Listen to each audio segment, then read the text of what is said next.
Hey everybody, welcome back to Xi4P Podcast. This is the Daily X, where we bring you news, information, and discussions about your favorite Marvel comics, most notably the X-Men. I'm Nico, and you guys can find me on Twitter and Instagram at NicoAction. That's NicoAction. And there has been no book at Marvel the last couple of months that fucking blows my mind every month, like Sword. And in this next segment, Rod, Raven, Dante, and Broadway talk about Sword number 6, which was the reddest of the red issues. Now in the Hellfire Gala, the red issues, for the last couple of months at Marvel, the red issues for X-Men mean a big deal. And this issue was such a big deal. And we hope you guys enjoy it just as much as we enjoyed covering it. If you do, feel free to give us a like and a subscribe. And until next time, we'll see you. Hello, everyone, and welcome to the next segment of X's for Podcast. I am Rod. You can find me at Rod, the on Twitter and Instagram. And today we have with us the Radiant Raven. Hello, it's Raven, aka Dame Red Bento. You can find me on Twitter, Instagram, Twitch, kind of all over the place. I'm getting warmed up, as it were. Today we also have the amazing, bodacious Broadway. Oh my gosh, okay. Hi, I'm Broadway. You can find me on Twitter at bway3rd. That's BWAYBRD. I didn't have anything for Dante prepared. And we have the Daunting dashing. Dante. Yeah, dashing. I like that. I'm daunting, I'm dashing, I'm everything that you desire. Hi everyone, this is Dante. Sweating in Seattle, because it's hot here. And you can find me on Twitter and Instagram under Inferno Magic. That is magic with a K.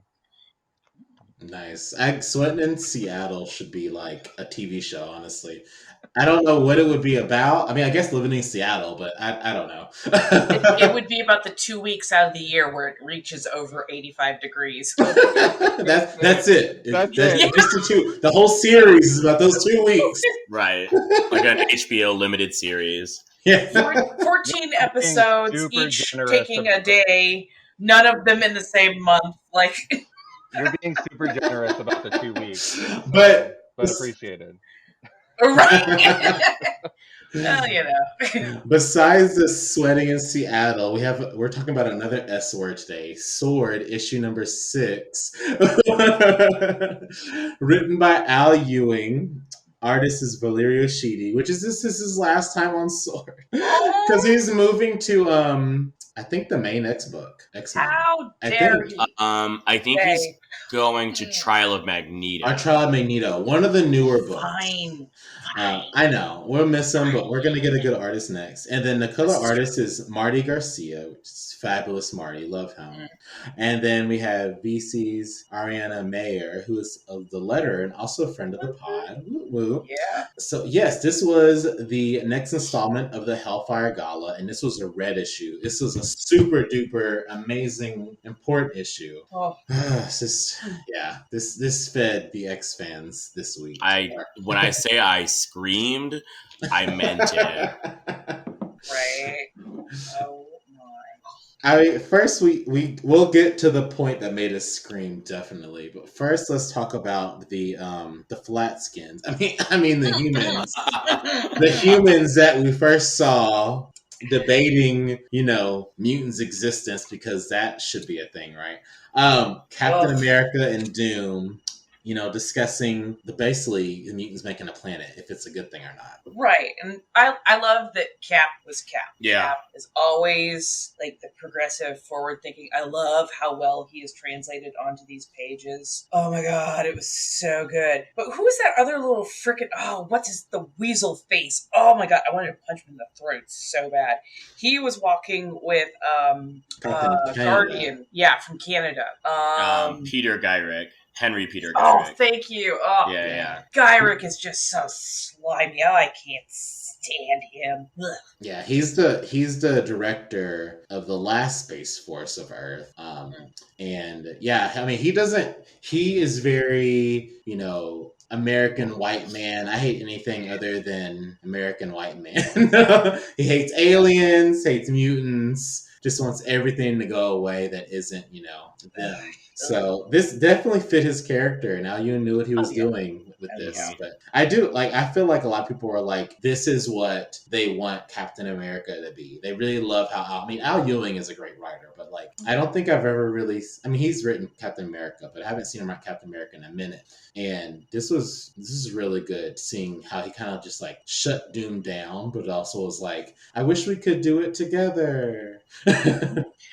But he understands why it's happening without them. Mhm. Like he's like, I wish we could have done it together, and he still has hope to do it together, but he understands why it's happening, and he is not like upset about it. And I'm like, that's the big difference between people like Cap, who are like, dude, we made this entire place just toxic as hell for them to even exist. Why do you think they went to Mars? It was far enough away that trying to be racist to them or trying to be genocidal to them, much harder to do. So I wish we hadn't had forced them out and made it so that they had to do this, but at the same point in time, they're doing super important work, and it, I understand it. Like, I fucking understand it. I'm like, shit, thank you.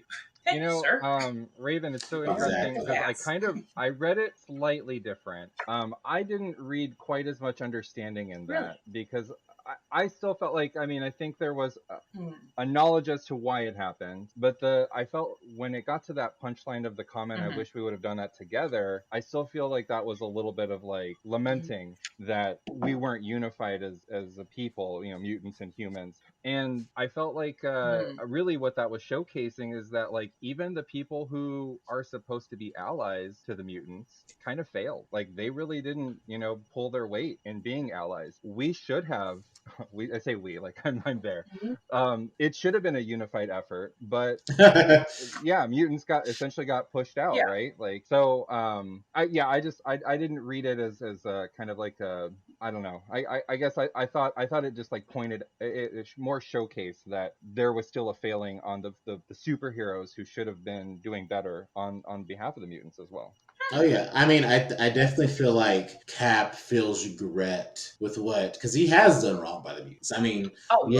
Look at Avengers versus X-Men. Look how he kind of basically ignored Avengers versus Inhumans. Look what happened in the Uncanny X-Men run that happened before Hickman's run. That he basically was like, well, the laws are against the mutants, but y'all should have acted better. Island. So that, and Staten Island as well. Yeah. Like it's just so much that he is, the face of America, just like Doom said, and you could have done more, but he didn't. And I feel like he is the representation of the left side of a white straight men that are trying to do better, but constantly need to educate themselves to do better because they don't get it, because how could they? They're not in it. So yeah, I feel like I definitely see that Cap is lamenting. And I think, to be honest, like a part of it reads kind of like FOMO, where it's like he recognizes that like mutants are not beholden to the approval and whatever of the Avengers, right? They don't need to like beseech them or the UN or anybody else to like ask for permission. And so I think that is what he's like trying to navigate, is like, and I think that's a lot of like what Hickman's era is about, is like seeing this group of people being like, we actually don't need your permission to do good or do right by ourselves, and we're not hurting anybody. And so it might be jarring to see us be like, oh yeah, we're gonna put our cousins on Mars, but at the end of the day, in the conversation in, I think, Planet Size X-Men, is like that conversation between Captain America and Cyclops is all about the fact that like what is currently going on with the Iraqi mutants is unsustainable. They're just like out like conquering cities and whatnot, and they know that that's them, right? And so this is like, despite Cap feeling weird about things, it's also the mutants fixing the exact problem you presented them with. You said, oh, like there's like a new island and like Krakoa's growing and there's just more of you guys. Like, what is going on? This feels like a takeover. And then they put them on Mars, and he's like, well, I wish you had consulted me first. And it's like, well, you can't really have it both on ways. What? On why should we fucking consult you? It's Mars. It belongs to nobody on Earth. Exactly. Ain't that a thought? Like, no, I know exactly what you're talking about. And the moment I read that, I'm like, consult you for what, motherfucker? I was so angry. And it's so interesting to see the parallel between the conversation with Doom and Cap, where like Doom obviously like his interest is singularly his own, right? Cap Oh, is trying to represent something like broader and try to represent the hero community. And then you see Gyrick and Vindicator, who are like, I mean, immediately, like, Vindicator's response is like, it's just too much, right? They're doing too much, which I always feel like is often how sort of like up groups talk about like marginalized people when they like are out of their space, right? We kind of talked about that in this era, and like there's like a certain fandom that is like, no, the mutants are doing too much, and I feel like Vindicator is kind of the voice for that. And then he has, of course, this like sleaze Gyrick in his ear, right? Because that's like how people become like susceptible to like, I guess, like being radicalized, to put it frankly. I find it funny because, like, gee, who tends to get told that we're too extra, we're too much, Right. we're taking it too far, going over the top, people can't keep up with you, it's not fair anymore. And it's like, you want me to hold myself back because why? So yeah, I think, to me, Vindicators, they're doing too much, sounded so much more like they're doing so much better than we are. Yes. How dare they? I'm supposed to be the pinnacle. I am supposed to represent the top. And now we're getting outpaced by these people that, at least with their internal implicit bias, they deem as less. Yeah. So it's like, fuck. Yeah, and I mean, even Doom was even saying that, because he's always kind of looked down on the mutants, because I mean, Doom looks down on everybody because it's Doom, it's Victor Von Doom. He is the emperor of everything in his mind.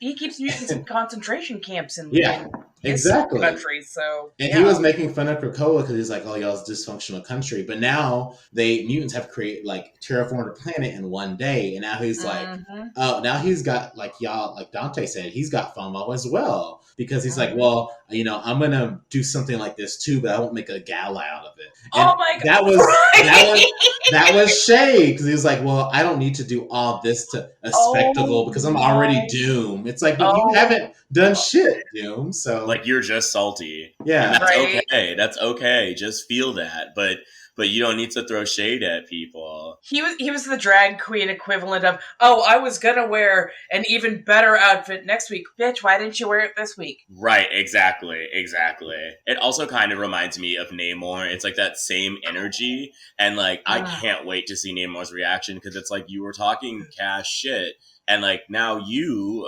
have a little country, just like Latvier's a little country, and they really, I feel like both of them thought like, oh, you finally got on our level and you think you're important. And then the mutants were like, actually, we're going to go beyond what you're doing. And now they're like, oh, well, they're doing too much now. Like, yeah, just like, it's everyone else where you just watch them like stammering to be upset and to come up with some sort of read. And it's like, you're just jealous, and that's fine. Yeah, they've got that whole read of, it's that. Seriously. Okay, you got a country that you don't expand and that you don't make a lot of friends with, be it Namor or Doom or who the fuck ever. I mean, Namor's got 70% of the Earth that he could be working with, and yet he got one little tiny city. Okay, good for you. We're just gonna go over here and just terraform an entire planet. You didn't want us on Earth. You didn't want us anywhere near you. We're just going to be terraforming all this over here. Oh, and by the way, we're going to be hosting intergalactic guests. I know, right? Speaking of that, they did host the Intergalactic Council, which I was really amazed by. I love cosmic shit, so I'm all about it anyway. Oh yeah. But now we get to see these different frenzy stress. Thank you, Jesus.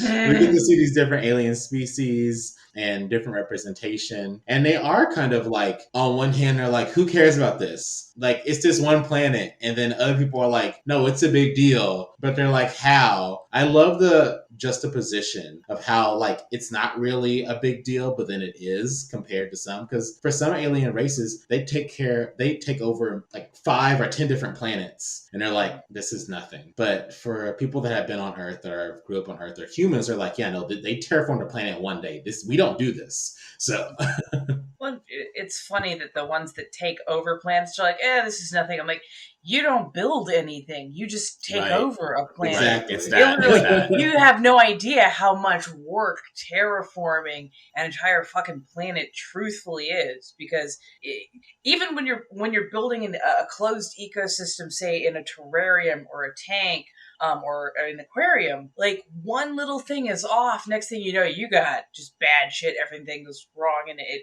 crashes itself. To make a sustainable, livable planet in a day? What the fuck?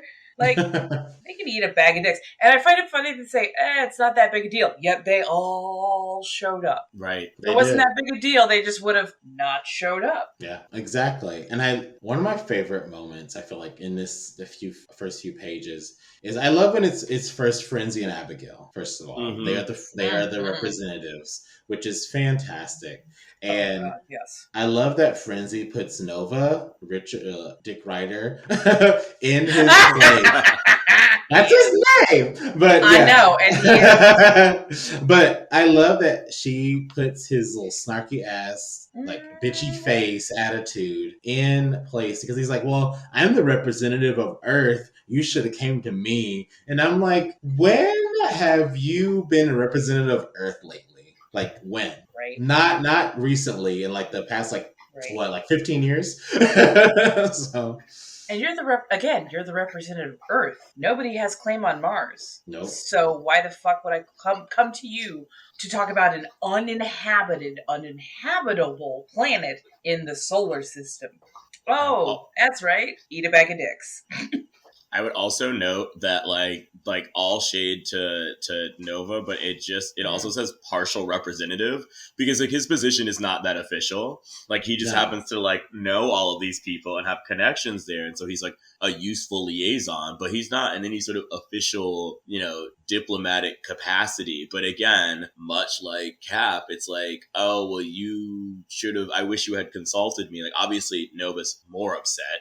But it's the same thing, and it's like, I mean, but you need to explain why. And Frenzy really puts him in his place by being like, actually, when things were going down here, we had to free our own country. We had to go stop Null. Like, we had to do all of these things. And you, yay for what you were doing with the Guardians, but you were clearly distracted. So, I mean, if you need help rebuilding the Nova Corps, we can help you with that. But don't come to me when you are not doing your job. What about okay, what are people's thoughts on the intergalactic empire of Wakanda? Because they kind of pissed me off. Wakanda is always like that. They've been like that since the beginning of since the beginning of Wakanda, but since the beginning of Hickman's run with Krakoa. They don't want to rely on anyone else but Wakanda. That is Wakanda's way. That's also part of their downfall, is they're like, we are self-sustainable, so we have to only be self-sustainable, So yeah, it fits the protocol. Yeah, every now and again, they just... Like, I love Wakanda as a base concept and everything. Every now and again, it really irritates me because it feels almost like American exceptionalism, where that idea of, oh no, we're completely self-sufficient. We don't need anybody else's help or mercy or pity or whatever they want to call it at that point in time. It's like, so you're literally trying to make no friends and build no sort of relationships with anybody. Okay, well, what if something that is completely outside your purview or control happens, but you've pissed everybody off? Yeah, that's a big thing wrong with Wakanda, and I feel like that's a big thing that they discussed in the last like 2 series that have happened, and that's another reason why even T'Challa is not even ruler anymore, because he wasn't even thinking like that. Like if T'Challa or Shuri were there, they wouldn't be saying exactly that, but they are doing other things. They have this representative there, and he is still he's like in the like the parliament basically of Wakanda, so they are still in that. We are Wakandan. We have to do this. We're not going to rely on the mutants to help us, because also, I feel like in the eyes of people on Earth, the humans are very unstable. Like they don't feel like this is going to last long. Like they're like, oh well, the mutants have done stuff and it's crumbled down over and over again. So why should we rely on them when it's probably going to crumble down again? Which is such a shitty way to think. but it is logical. No matter how much, and I don't agree with it, but I do see the logic in it. And I wish they didn't think like that, because then if you come together, then you can make even something better. So, How successful were the first colonies? exactly. The first American colonies failed horribly, horribly. It wasn't until they teamed up with people that they deemed lesser, aka the Native Americans, who knew the land, who listened to the land, who actually knew how to survive. Oh yeah, then colonies started becoming successful. And then they shot themselves in the foot, and we ended up with things like the Dust Bowl. I'm just saying. Going on a little bit more, But of I a go off. more on a little positive note, because this issue was super positive. Oh my god, yes. Yeah. How can we discuss how Valerio Schiti and Marty Garcia are so like a great team art wise together? Because look how gorgeous they make the sword team look like. Manifold, WizKid, Abigail, and Frenzy. I mean, oh my gosh. I don't know if they're making WizKid kind of gender fluid, but they look gender fluid in this, and I am loving it. I wasn't quite sure if it's gender fluid or non-binary or just I don't know. good or good. Just the I love it either way. The color schemes, the outfits, the everything's just. And I'm very okay with WizKid fully just being like a cis man, but also like I'm gonna turn looks. Like I'm here for that kind of David Bowie energy. Like I think that's actually kind of cool to see. I mean, like obviously I would love it even more if we got like more gender diversity, but it's also cool to see them taking the opportunity to be like, we don't need to firmly establish this, but like we can have like cis men that are expressive, and we can have that kind of vision in comics, because like at the end of the day, like most of these people are running around in pajamas and underwear, and so it's not necessarily the most sort of performatively masculine thing I've ever seen. And at least WizKid is like, oh, I'm gonna give you a show, like regardless of how I identify, I'm gonna give it to you. And I was like, no, eat. Like he ate that.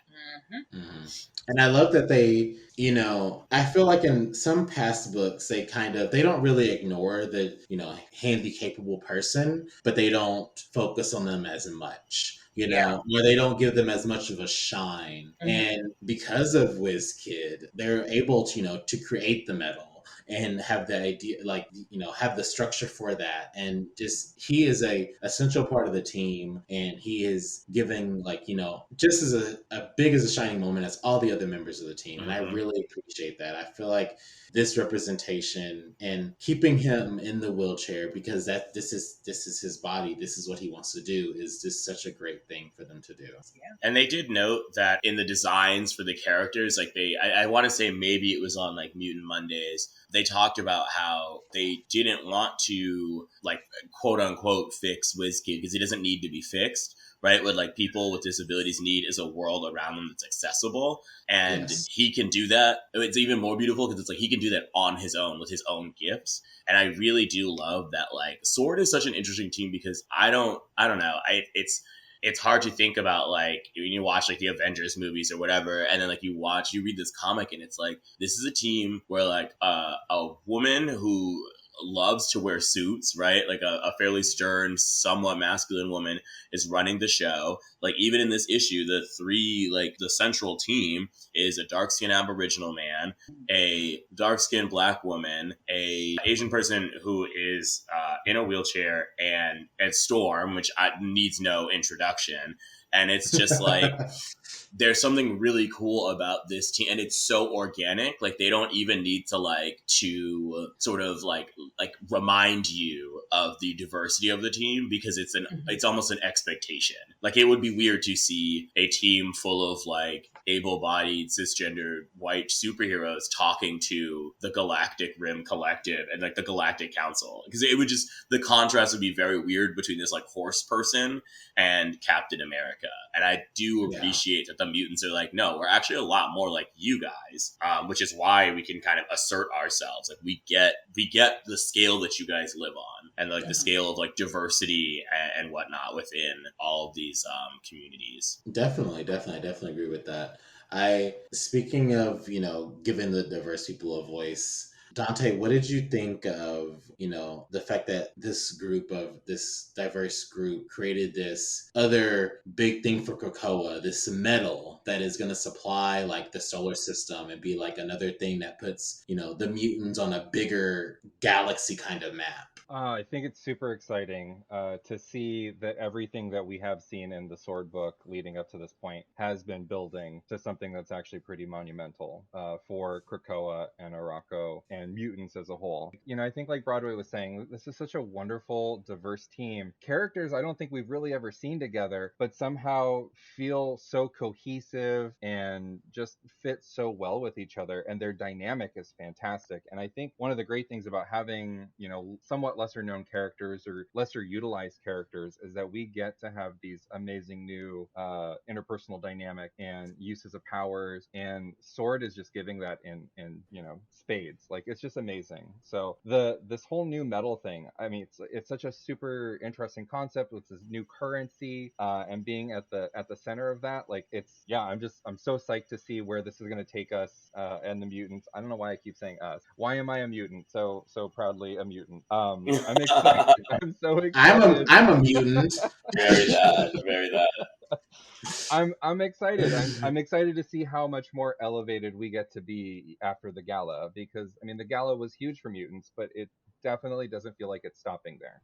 No, it definitely doesn't. I do want to say right before, it has nothing to do what you just said, I'm glad but you made great points, but I just got distracted because I know they made fun of him for it in the book, but I love Star-Lord's antler hat thing, Oh yeah.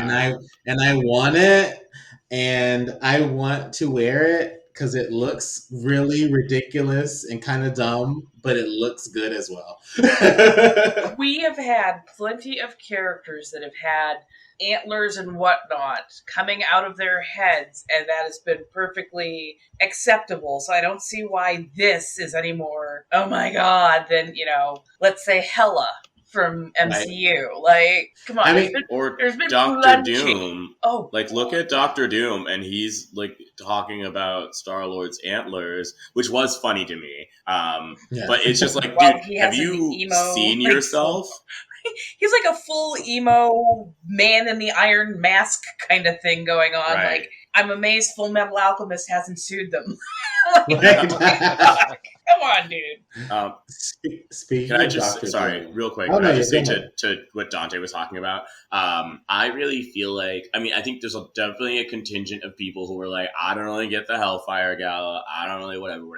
But to me, I feel like the Hellfire Gala, like, one, obviously it was supposed to be, like, each book had its own take on what's going on and its own relationship to it. But the crux of it with, like, Mysterium and all of that is the spirit of Hoxpox, right? Like, the making, like, in Hoxpox, they made Krakoa, like, livable and functional for them. Here, they've made Mars livable and functional for them, and then obviously named it Arakko. And then they've taken something that only mutants can produce, and they've done exactly what they said in both Hoxpox and X-Men #4, and it's like they'll all pay for it. Like, that's the reality, is like when they put all their skills together, mutants put all their skills together, they can do things that nobody else can, and everyone will pay for it, because, like, unfortunately, like, that's capitalism 101. But, like, it's a supply and demand. And I love that this event really sort of harkens back to that same kind of collectivist spirit of Hoxpox. That, like, really just, like, warmed my heart. Yeah. Oh, definitely. I love that people, like you said, say, what's the point of the Hellfire Gala? It was the next step of this era of mutant evolution from not just of Earth, but of the galaxy. Like, this was their next step in showing who the mutants are beyond Earth. And this was showing to Earth that mutants can evolve from, showing Earth that the mutants can evolve from Earth, evolve from it, like, go away from it. Like, we don't need Earth. We stay here because we have people that we love here. But if we wanted to, we could terraform another planet and move Krakoa too. So, and it And I feel like I thought I had something to say, but I'm blanking right now. Oh, sorry. It's just that like, and when I think about the other crossover events that have been sort of engaged by the X line, so like Empire and King in Black, it's like it also is connected to those things because it's like, yeah, like the Kotati arrived and like, yes, the mutants like beat them back and like took them out on the moon, but it was also like they don't like the fact that the Kotati arrived and invaded their planet. They don't like the fact that Null arrived and like who was trying to deal with its sword, right? It's them like taking all these little things that have been like problems for them or have been like disruptive to, you know, partying at the Green Lagoon and being like, yeah, we're not going to do that anymore. Like these other mutants coming through Otherworld and like all of that, like Annihilation, we're not doing that. These space entities coming in, we're not doing that. Like I'm sorry, but like you're not about to like ruin my like tiki drink with Blob because Captain America and Captain Marvel and Alpha Flight can't do their job. We'll just do it. And I kind of love that energy. Yeah, I completely agree. Talk about the opposite of, I guess not really the opposite, another form, I should say, of big dick energy, but probably a small one, is Doctor Doom coming in and just blasting. You don't think so? That was not big dick energy. That was little dick energy. Oh no, I know that he's was little. Such like little dick energy. That was worried about, oh, why wasn't I invited? Like, Karen, there was a reason you were not included. We've seen how you treat your own people and mutants within your whole little freaking village. You can keep your crappy ass Renaissance Festival. We're doing something big here. Get screwed. That's why we didn't invite you. Renaissance Festival. No, I do not like him. I do not. If you look at Latveria, it's a fucking poor ass Renaissance Festival. Yeah, and he makes his citizens worship him, and he just will like just kill one for no reason and just be like, well, they got graced by Doom. So it's like and no turkey legs. Like, what is a Renaissance Festival without turkey legs? Like, why are we here? I got a sparrow wing. Right. I hope that was government improved. Doom's like, I don't like turkeys, so no turkey leg seeker. Because they could take his ass. But I love how Doom was coming in and being like, well, you know, you don't know what you're doing, and now you've got Mars, and now you think you're top shit. He didn't even call it Arakoa. He just called it Mars. And he was like, you don't even have anything. How do you think you're going to keep it all? You say Earth is not together. How are you going to keep Mars all together? And then I like how Manifold's like, hold on. Let me just open this portal real quick. Hush. Hold on. Let me open. I love it because she calls him. Oh, no, go on. Dante. Our fireworks are better. I think she did because, I mean, Abigail has a plan for everything. So I'm sure she did assume Doom was going to show up. Well, the very fact that he said, who is the king of Mars? Oh, yeah. Oh, he kept, who is the king? Who rules you? Tell me his name. And I was like, no. And it's just, there's something so delicious and kind of like almost like Game of Thronesy about the way in which this is scripted, where it's just a hand and it's Victor, you know my name. Like, who? Tell me, Doom. I am Doom. It's all, and it's just this elegant, ladylike hand, and it says everything. Like that was when I was screaming, and I'm gonna get evicted. No, I mean it was great because fucking Doom he wanted to fucking marry Storm. He was in love with her. But he was enthralled by her. Like, who isn't? But he was like, I want Storm to be my queen. So of course she's like, Victor, you know me. You know me, boo. You were in love with me. So, and now, who you gonna sit up to me? She's like, I know you're not, because I'm Storm.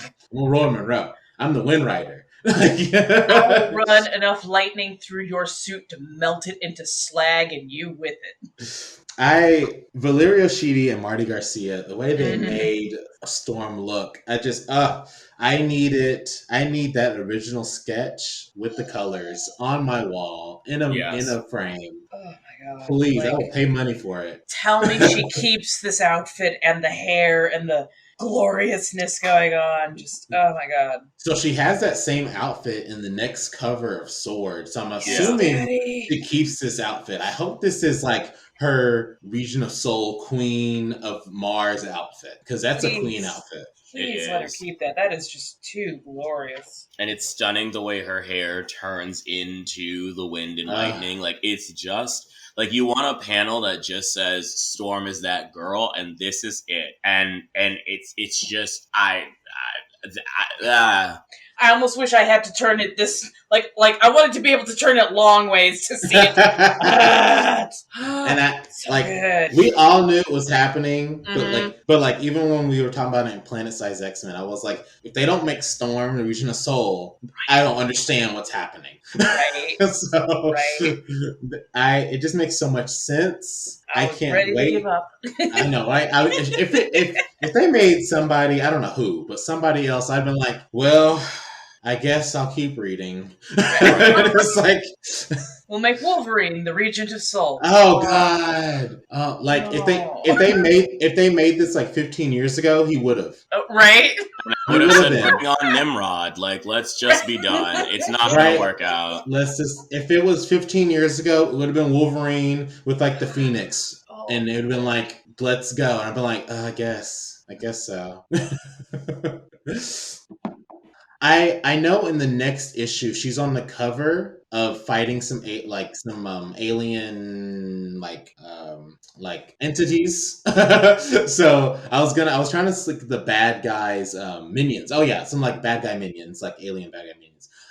So she's gonna be in the next issue. But like I said in Planet Size X-Men, I think that Hickman's next book is gonna be about like the planet Araco, Mars. You know, so I think that she's gonna mainly probably be in that. But Sword, they have 2 stations in Sword, and one is orbiting Mars. So Sword is gonna interchange with that. She's gonna be like they're gonna be 2 in 1. Like Hickman and Al Ewing will be working together because those 2 books are gonna go hand in hand. I'm assuming. And they did say in the latest Mutant Mondays, with Jordan White, the editor, he did say that Storm's like main book is going to be Sword now, no longer Marauders. So that's good news. Oh, yeah, and I think that I'm like really excited because like obviously there's the sort of diplomatic component of Sword, and now there's like a leadership, but also she's gonna have to deal with like Araco. She's gonna have to deal with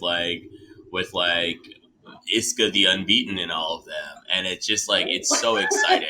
And I feel also that, as you said, like if it wasn't Storm, I would have been really upset because it's so clear that was the culmination, even from like 10 of Swords. Like it says at the end, like she returned, the Ninth Sword was returned, and its Sword's bearer turned to the stars. And it's just like, this was like her thing. And I'm so excited. Like I could not, like I'm like glowing. Like it's just so perfect. And I like the challenge of her being like, all right, I'm a Krakoan. I was one of the only Krakoans that really like slayed the contest of swords and took down death, held back the Amenthi armies. So like you gonna recognize, like you mutants, the Araco mutants are gonna recognize that I'm that girl, but they're also gonna be like, you're still gonna have to earn it. And I like that. I like that as a challenge for her. Yeah. Do y'all do y'all think they're gonna keep her? Like, do you think she's gonna be able to stay on the Quiet Council, or do you think she's gonna probably have to leave because of responsibilities? Oh, I think she's beyond the Quiet Council. Yeah, like it's just too much. Like she has too much responsibility. She's a planet. No. It's not even about being beyond responsibility or like too much responsibility. I think she is literally just beyond the Quiet Council and all their little petty scheming and all that kind of bullshit. She is looking towards the universe, towards the galaxies, to other alien races that we haven't yet met. She hasn't got time for Charles's bullshit or putting out fires with Magneto. Emma and Kate have got their shit handled quite well, and she doesn't need to be. Kate doesn't need to be babysat anymore. Like she made sure everybody was going to be in good hands without her because she was going to be so far away and doing things that were so freaking important. I don't think she's going to have time, and I don't think she would need to lower herself to being on the position of the Quiet Council when she's running an entire freaking planet. I do love that both of the Omega level women, Jean and Storm, both are like, I'm kind of done with the Quiet Council. Like this, I'm kind of bigger than it, and this is kind of messy, and I don't like it. So we're gonna move on now. Like Gina's like, I'm gonna go be a hero because that's what she likes to do. I mean, she was part of the original five, and Storm was like, I'm gonna go be a queen because that's what I like to do. She's done that since she was a teenager, basically too, in Africa. So they're like doing what they're basically were born to do since they were younger. So I think it really fits. Mystique is just hanging out on the Quiet Council until she can destroy them. I mean, she's gonna just blow it up. She's gonna blow it up. So she's gonna pull a whole V for Vendetta. So I'm of the mind that she might stay on the council. Like, I definitely agree that she's beyond it, but I do think there's a utility in that, like, she is the liaison between Arakko, the Great Ring, all of these space systems, and the Quiet Council. Like, for me, honestly, I would love it if they, like, put Jean back on, because it's like, if there's going to be, like, a superhero team out there, they should probably consult with their, like, home country's government, not for permission, but just so that, like, they're all kind of in the loop. Like, there's, like, a utility in, like, everybody sort of communing like that. My worry is that, like, the quote unquote good side of the council is, like, very fractured if Storm leaves. Like, Nightcrawler's the only one in his, like, panel or whatever, like, their side of things. They're still missing Apocalypse. And I don't like, think Apocalypse is coming back anytime soon, is he? No, I don't think so either. But my concern is, like, yeah, do we really want, like, a voting block between, like, maybe Shaw, definitely Exodus, Sinister, and Mystique, and maybe sometimes Magneto? Like, that doesn't seem like the direction that Krakoa wants to go, and definitely doesn't seem like the best face to put on mutant kind when dealing with, like, other countries. Like, I feel like people would be very scared if that was who was running things. So I don't know. Maybe they just need to, like, nominate some new people, but they haven't done that yet. And maybe that's part of Inferno. Honestly, I think that is going to be part of Inferno. But that's honestly what I was thinking at first. Broadway is like, when the Quiet Council first did start, I did love that Gina Storm were on there because they are, like, the conscience of the the X-Men, basically, or, like, the main X-Men of mutants. They are like, well, this isn't right, and that's part of the reason why they probably don't want to stay there is because they know a lot of stuff. Right. But they are essential to be there, or at least someone that's like them needs to take their place, because you do need people that are part of the main government to be like, hey, cool, I'm glad y'all have a plan, but that doesn't mean that it's right. Because obviously, as we've seen, Xavier and Magneto are not the best when it comes to, thinking outside of a plan. They kind of screw people over, obviously. And, Mystique doesn't care. Sinister only cares about himself. Exodus doesn't care. Like, Shaw doesn't, like, and Nightcrawler is having an existential crisis. So, like, you have Kate, but, like, she's on Marauders. She's, like, away a lot. So they need, if Jean doesn't come back and if Storm leaves, they definitely need two other people and another person to replace Apocalypse that are more stable and stay there and don't try to leave. Hey guys, if you like that cut from X's4 Podcast, you'll be sure to like some of our other materials. So don't forget to like, subscribe, and check out these other amazing videos here at X's4 Podcast.